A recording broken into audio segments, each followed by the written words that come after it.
basher ni Gerald na tinawag siyang manipulative, groomer.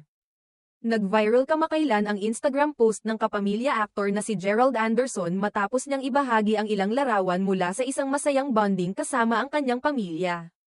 Ngunit imbes na positibong reaksyon lamang ang makuha, naging sentro rin ito ng mainit na diskusyon sa comment section dahil sa isang kontrobersyal na tanong ng netizen na agad ring sinundan ng mabibigat na paratang. Sa mga larawang ibinahagi ni Gerald, makikita siyang nakangiti at tila relax na kasama ang kanyang mga mahal sa buhay. Ang post ay may simpleng caption na, regroup, na nagmumungkahi ng isang reunion o muling pagsasama-sama ng pamilya. Gayunman, hindi naiwasang mapansin ng ilang taga-subaybay ang kawalan ng presensya ng nobya ng aktor, si Julia Barreto, sa mga larawan at video clip. Dahil dito, may isang netizen na diretsahang nagtanong sa comment section, "But really Julia?" Isang inosenteng tanong na agad ring sinundan ng mas kontrobersyal na pahayag mula sa isang basher.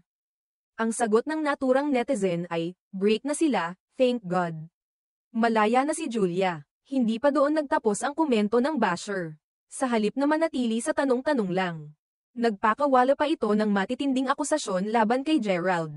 Tinawag niya ang aktor na manipulative at isang groomer na agad namang ikinabigla ng ilang taga-subaybay. Aniya, "Diyos ko, wala na sila. Palayain niyo na si Julia sa taong manipulative at groomer." Ang mga ganitong klaseng komento ay agad na pumukaw ng atensyon ng mga netizen, lalo na ng mga taga-suporta ni Gerald. Hindi rin nagtagal ay dumagsa ang iba't ibang reaksyon, may mga sumang-ayon sa komentaryo ng basher. Habang marami rin ang tumindig upang ipagtanggol si Gerald at ipahayag ang pagkadismaya sa paglalabas ng ganitong klaseng paratang sa social media.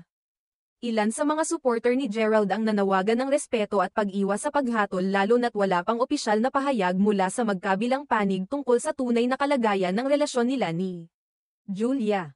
Para sa kanila, hindi tamang batikusin at lagyan agad ng negatibong label ang isang tao base lamang sa kakulangan ng presensya ng isang individual sa isang simpleng post. Sa ngayon ay wala pang sagot o reaksyon mula kay Gerald tungkol sa naturang komento, gayon din kay Julia Barreto. Hindi rin malinaw kung may pinagdaraanan nga ba ang kanilang relasyon o sadyang hindi lamang kasama si Julia sa naturang family trip. Sa kabila nito, patuloy pa rin ang mga haka-haka ng publiko tungkol sa estado ng kanilang relasyon, lalo na sa mga mata ng mga masugid na taga-subaybay ng kanilang love team. Sa panahon ngayon kung saan halos lahat ay naibabahagi sa social media, hindi na rin nakakagulat na bawat post ng mga artista ay sinusuri ng publiko.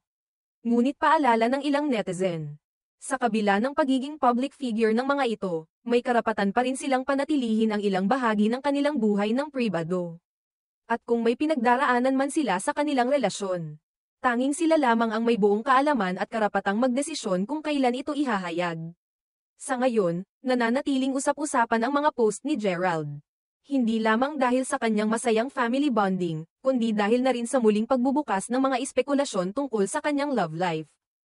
Isa lang ang sigurado, patuloy itong babantayan ng publiko, hanggat hindi nililinaw ng magkabilang panig ang tunay na kalagayan nila.